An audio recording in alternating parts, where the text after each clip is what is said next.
Alors, bonjour tout le monde. On est aujourd'hui le 9 janvier.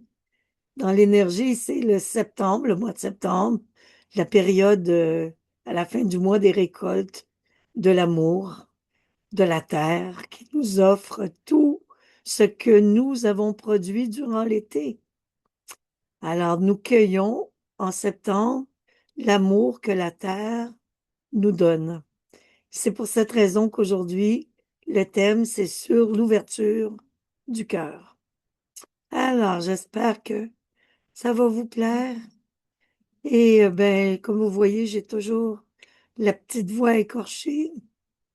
Alors, je vais laisser la parole à Jean, qui est capable, lui, de parler sans problème, sans s'étouffer, quoi. Alors, bon, bienvenue à tous. Bon, les chats sont tranquilles. Alors, vas-y, Jean. Ouvrir son cœur. Le cœur fermé est une forteresse qui nous protège de la souffrance, mais nous coupe aussi de la vie, de l'amour, de la joie profonde. Nous avons tous, à des degrés divers, blindé notre cœur pour nous protéger des blessures. Cette protection, nécessaire à un moment, devient prison quand elle persiste au-delà de son utilité. Ouvrir son cœur est un acte de vulnérabilité et de courage.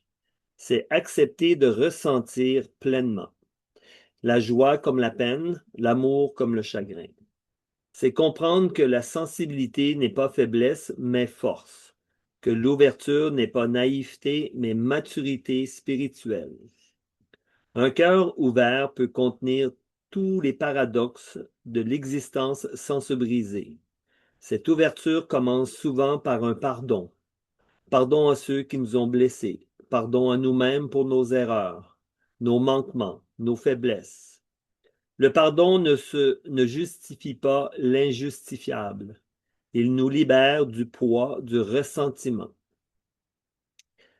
L'anatomie du cœur fermé. Attendez, là, je suis en train, il y a un titre qui change.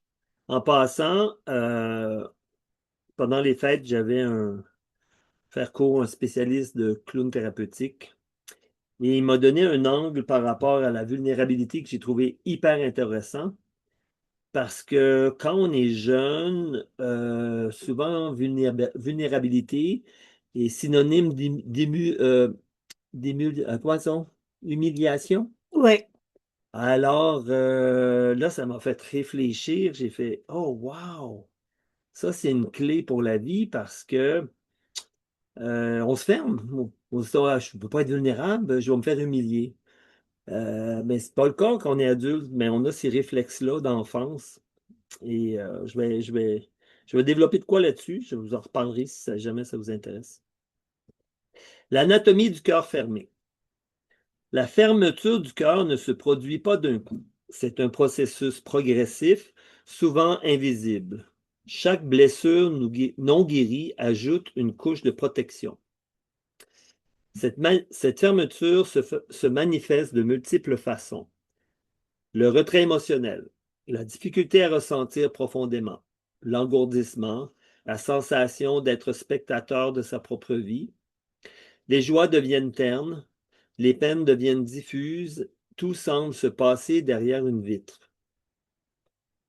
Ou bien la méfiance chronique, l'incapacité à faire confiance, la surveillance, la, la surveillance constante des intentions d'autrui, la conviction que montrer sa vulnérabilité sera exploité. Cette méfiance crée une distance dans toutes les relations. Le cynisme défensif.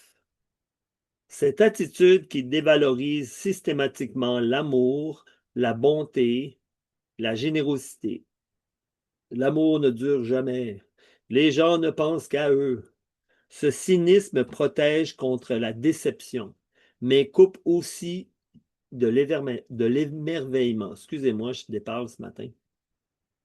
La rigidité, l'incapacité à se laisser toucher, émouvoir, transformer par les rencontres. L'autre ne peut jamais vraiment entrer, influencer, changer quelque chose en nous. Ou bien la solitude choisie devenue prison, le retrait progressif des relations authentiques. On se convainc qu'on est mieux seul, qu'on se suffit à soi-même.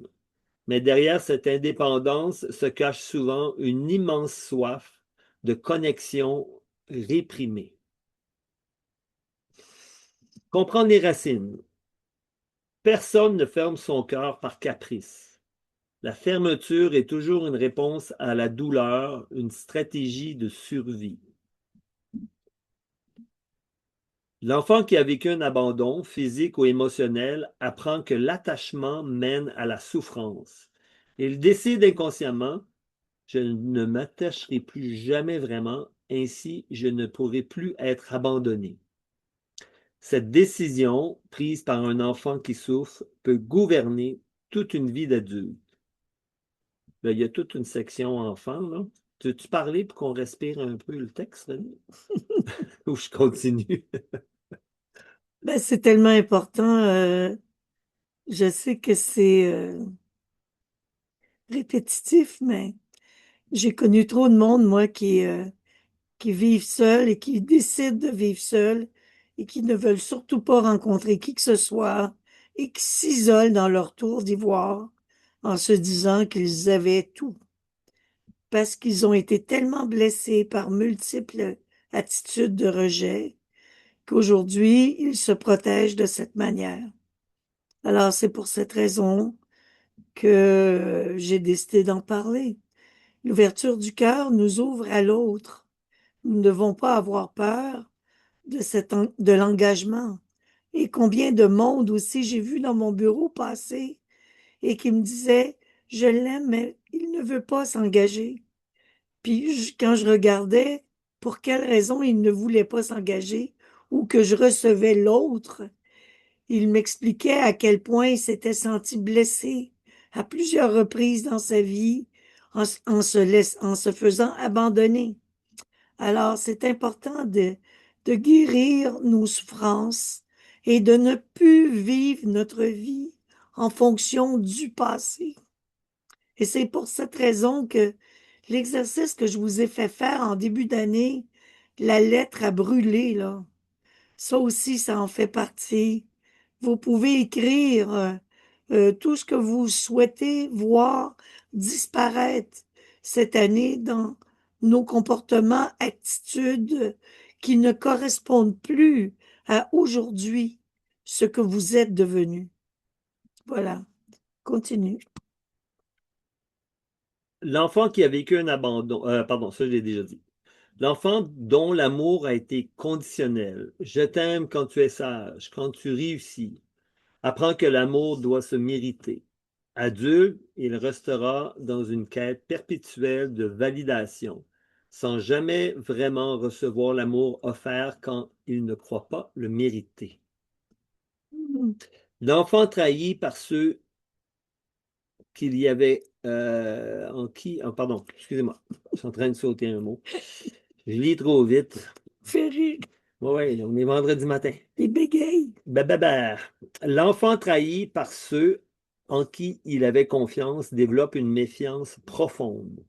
Le monde est dangereux. Mieux vaut ne compter que sur moi, sur soi. Cette forteresse protège contre de nouvelles trahisons, mais empêche toute véritable intimité. L'enfant dont les émotions ont été invalidées. Arrête de pleurer. Tu es trop sensible. Apprends à couper le contact avec son ressenti. Adulte, il sera peut-être fort et rationnel, mais aussi émotionnellement anesthésié. Oups, là, j'ai sauté. Comprendre ses racines ne justifie pas de rester fermé, mais cela apporte de la compassion. Votre cœur s'est formé pour vous protéger. Cette protection a été sage à un moment. Aujourd'hui, la question est, cette protection vous sert-elle encore ou vous emprisonne-t-elle? Hmm. Le courage de la vulnérabilité. Dans notre culture, la vulnérabilité est souvent perçue comme une faiblesse. On valorise l'indépendance, la force, l'imperméabilité aux difficultés.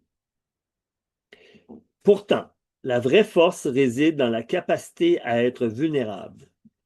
Il faut infiniment plus de courage pour ouvrir son cœur, pour avouer j'ai besoin de toi, tu m'as blessé, j'ai peur, je t'aime, pour pour maintenir une façade invulnérable. Attends, je comprends pas la phrase. Mais une personne fermée qui ne veut absolument pas manifester qu'elle aime l'autre. C'est un peu ce qu'elle fait, là. OK. Les personnes qui vivent pleinement, qui expérimentent la connexion authentique et la joie profonde, sont précisément celles qui osent être vulnérables. Elles acceptent de ne pas tout contrôler, d'être vues dans leur imperfection, de risquer le rejet en montrant qui elles sont vraiment.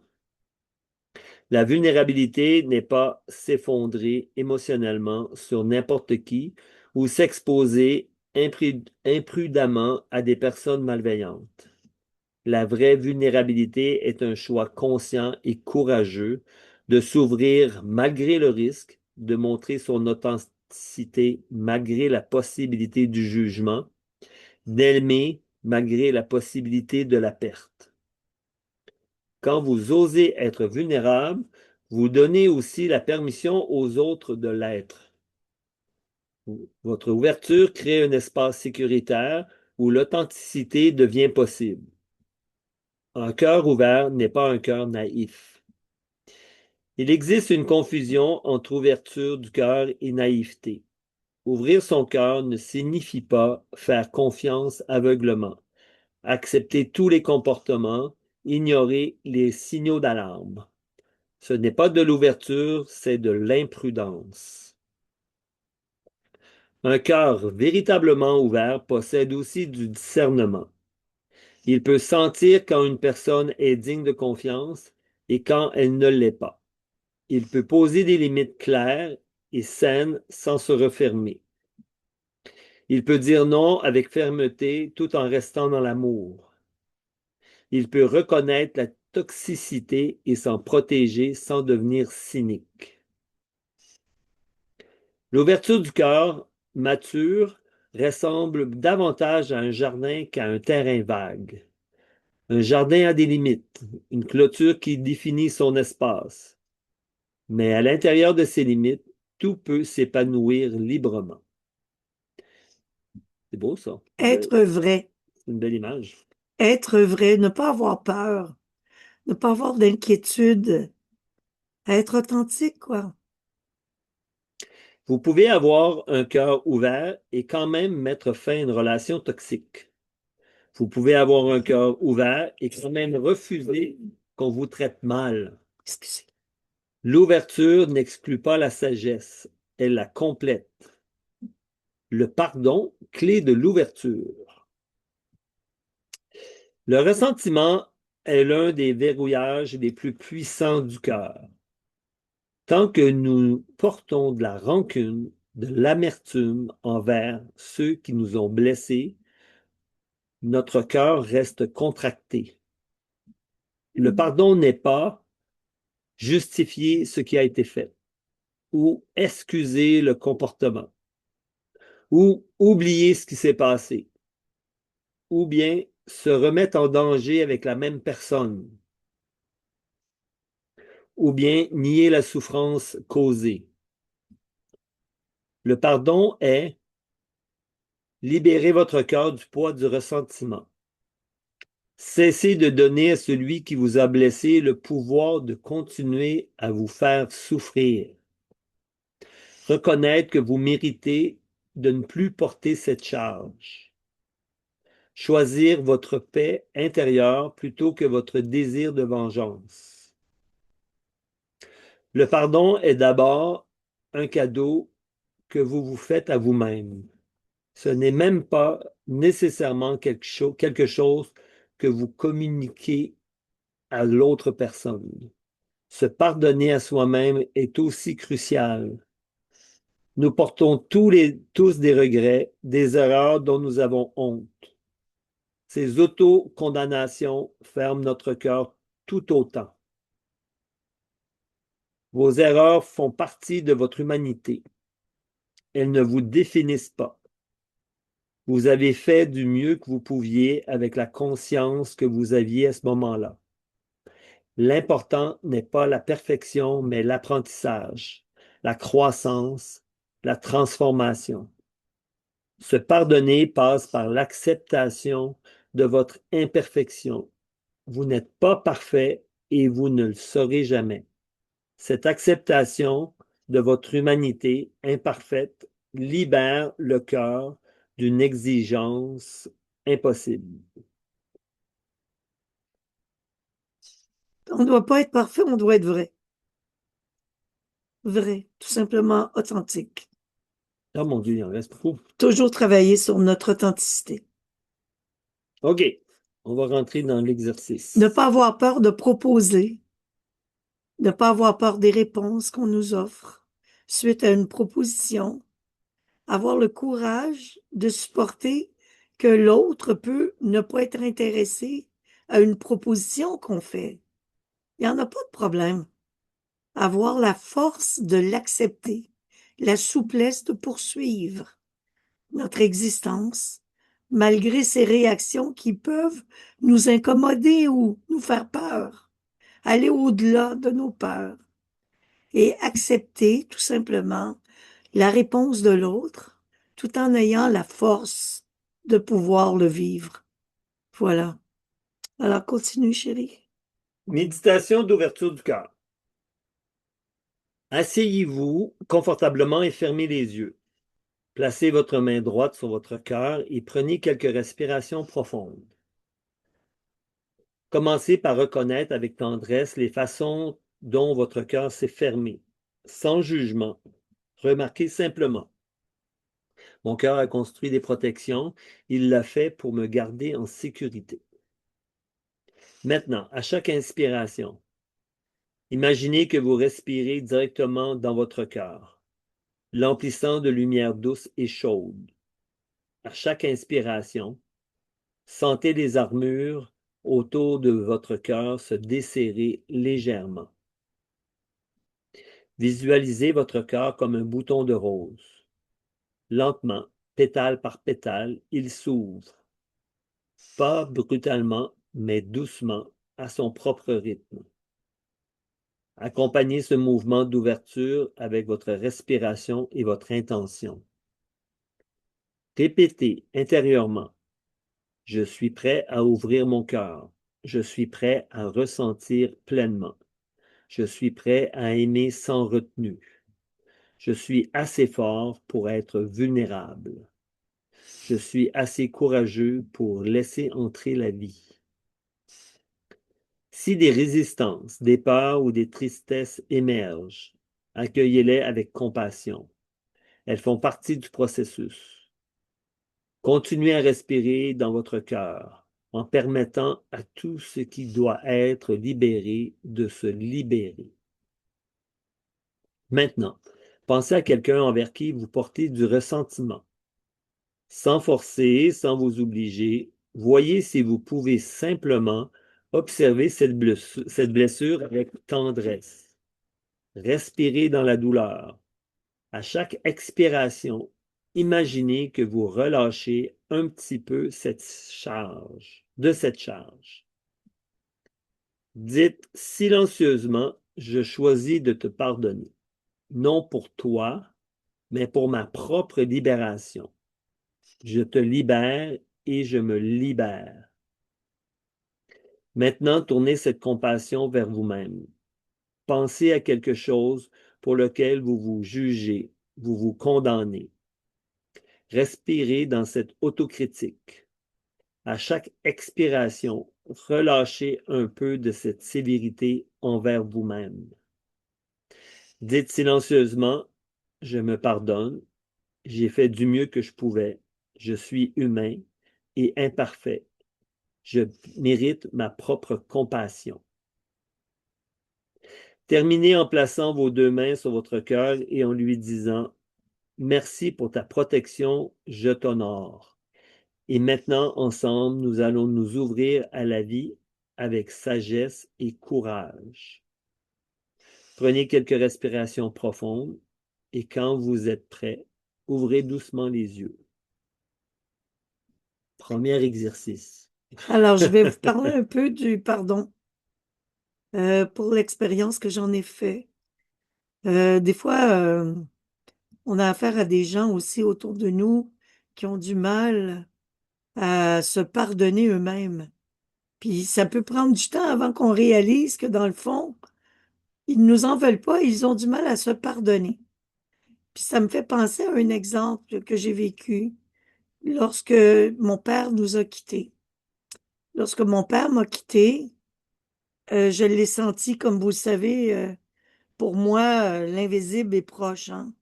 Je ne sens jamais qu'une personne décédée est loin. Mais là, dans ce cas-ci, c'était très particulier parce que mon père a fumé la pipe toute sa vie. Puis ça s'est mis à sentir l'odeur de la pipe dans ma maison. Et suite à ça, ben, j'ai commencé à demander à tous les jours, pendant mes méditations, à ce que mon père quitte, puis en lui disant, mais je sais qu'on n'a pas toujours été d'accord, mais pardonne-moi, je lui disais tout le temps, mais pardonne-moi, tu sais, de t'avoir blessé, pardonne-moi, je veux pas te retenir ici, tu sais, t'as fait du mieux que t'as pu. Et un matin, puis c'était tout le temps assez fort, l'odeur, que des clientes qui venaient dans mon bureau me disaient, mais ça sent donc bien le tabac, ça sent la pipe. Mais je dis, oui, excusez-moi, c'est comme ça, que voulez-vous? Alors voilà. Puis quand c'était des nouveaux, ben, qui me connaissaient pas trop, ben, je leur disais pas que mon père décédé hantait le lieu, tu sais, parce que je voulais pas leur faire peur. Mais bon. Puis un matin, lors de ma méditation, à l'intérieur de mon cœur, il y a eu une information tellement importante. Demande-lui de se pardonner. Tu t'es assez excusé. Tu lui as tout exprimé. Peut-être que lui-même a du mal à se pardonner. Alors c'est là que j'ai dit à mon père, mais pardonne-toi. Tu n'étais pas autre chose qu'un homme qui a fait de son mieux. Cesse de te sentir accablé et quitte, s'il te plaît, ce lieu. Tu mérites d'aller beaucoup plus loin. D'ailleurs, ma mère aussi m'était apparue parce que ma mère est morte quelques années avant lui.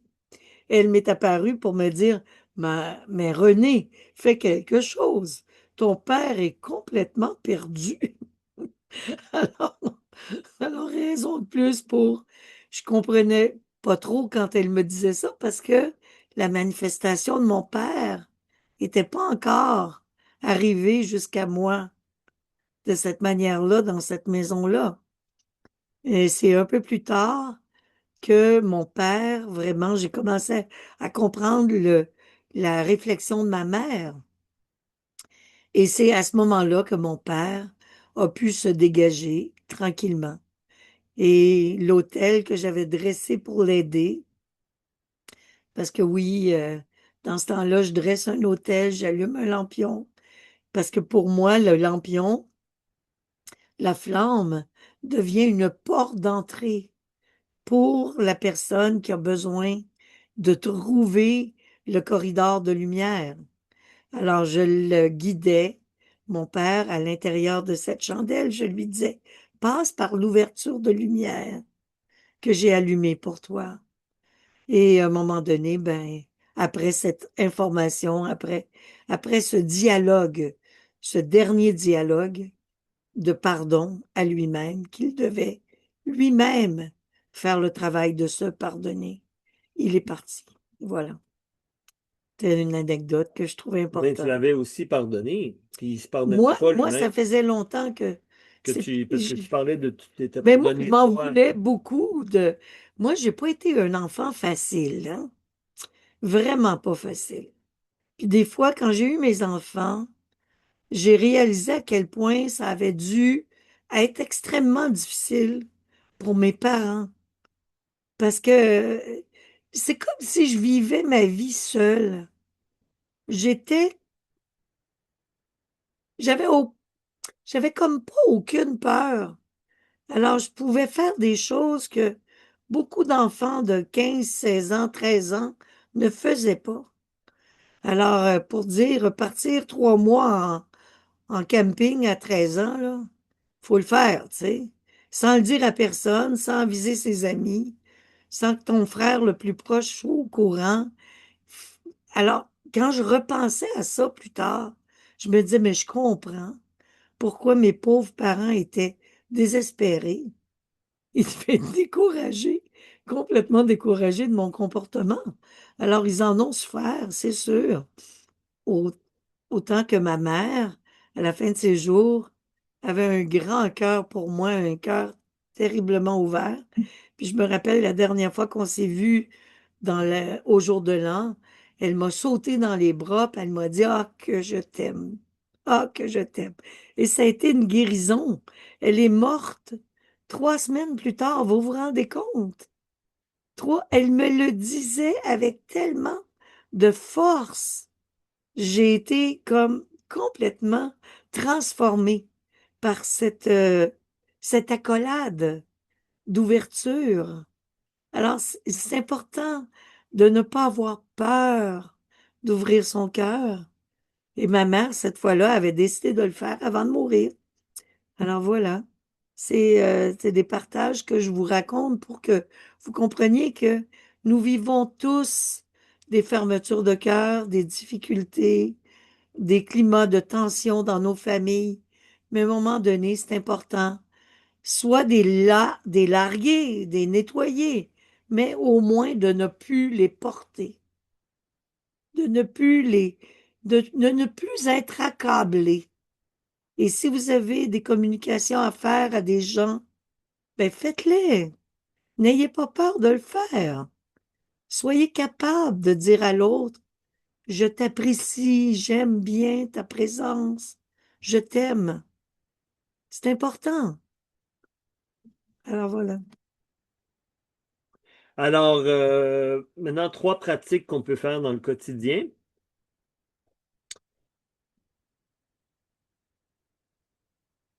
Aujourd'hui, vous allez consciemment pratiquer l'ouverture du cœur à travers trois actes spécifiques. Premièrement, Hmm. un acte de vulnérabilité. Partager quelque chose de vrai et vulnérable avec une personne de confiance. Par exemple, avouer une peur ou une insécurité ou exprimer un besoin authentique.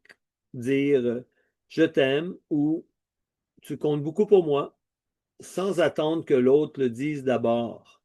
Reconnaître ou bien reconnaître une erreur ou même demander de l'aide. Excusez-moi, je lis un peu vite, là. Tu lis pas vite, t'es saccadé un petit peu, Ouais. par exemple.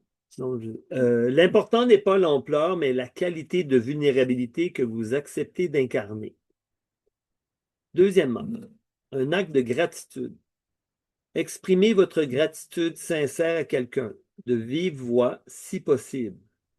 Dites spécifiquement ce que vous appréciez chez cette personne ou ce qu'elle a fait pour vous. Ne vous contentez pas d'un merci rapide, mais prenez le temps de vraiment exprimer ce que vous ressentez. Un truc pour ça, c'est dire merci, puis imaginez que la personne vous dit ben pourquoi? Puis là, vous dites hey, merci pour ta gentillesse ou merci pour ton beau service, ton bon service, merci pour ton beau sourire. Euh, Pas juste rester dans la gentillesse standard, mais toujours de reconnaître merci pourquoi. Imaginez, nous, en clown thérapeutique, c'est facile de dire à quelqu'un, parce que des fois, on ne sait pas comment rentrer en contact avec eux. Ils ont des, comment on appelle ça, des enjeux cognitifs, on va dire ça de même. Euh, on essaie tout le temps d'être très personnalisé. Ou juste dire, oh, vous avez bien des beaux yeux, ou bien vous êtes bien habillé aujourd'hui, ce qui serait un peu conventionnel, on trouve quelque chose de spécifique à la personne. Et comme ça, la personne est vraiment touchée. Au lieu d'être juste dans une formulation, on dit merci pour telle chose qui est vraiment personnelle à cette personne-là.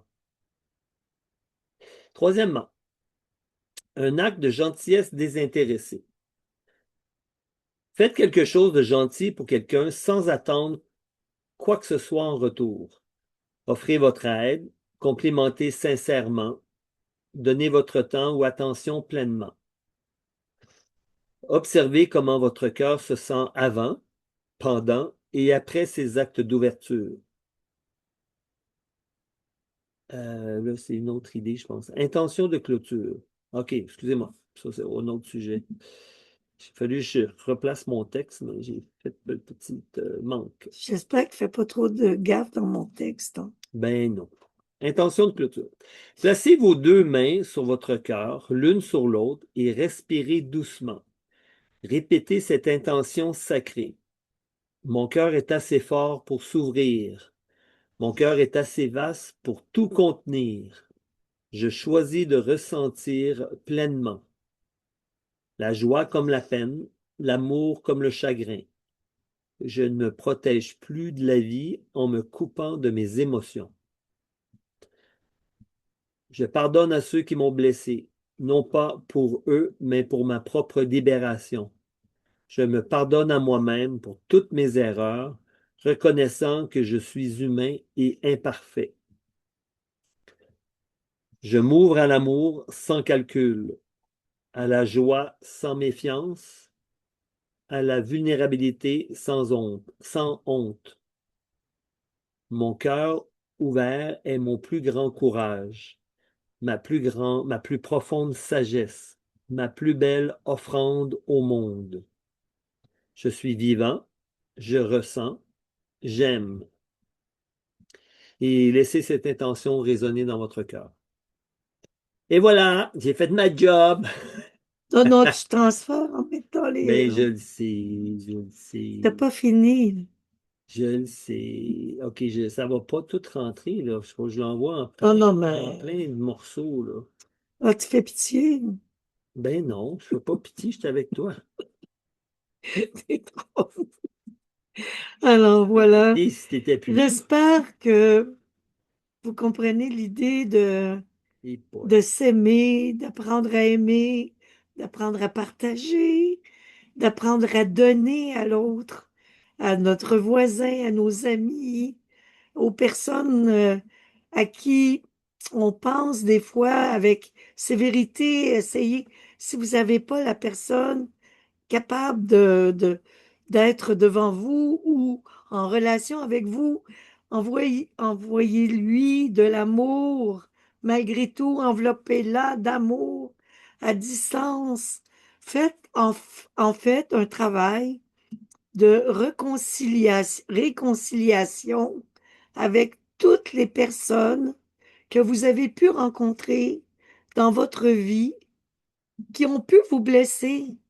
Faites un effort d'envelopper ça dans un contexte nouveau, dans une croissance évolutive et non pas afin que ça devienne quelque chose d'épanouissant, que ça devienne une expérience qui vous a permis de grandir et non pas de vous enfermer sur vous-même, de peur de rencontrer à nouveau ces difficultés.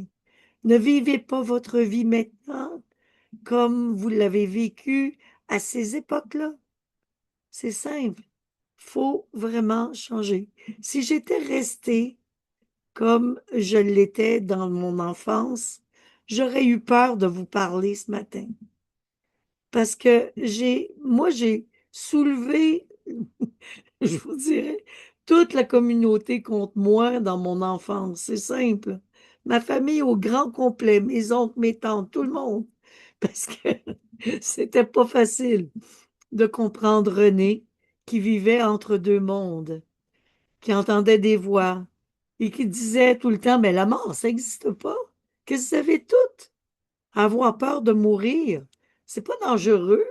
C'est une expérience.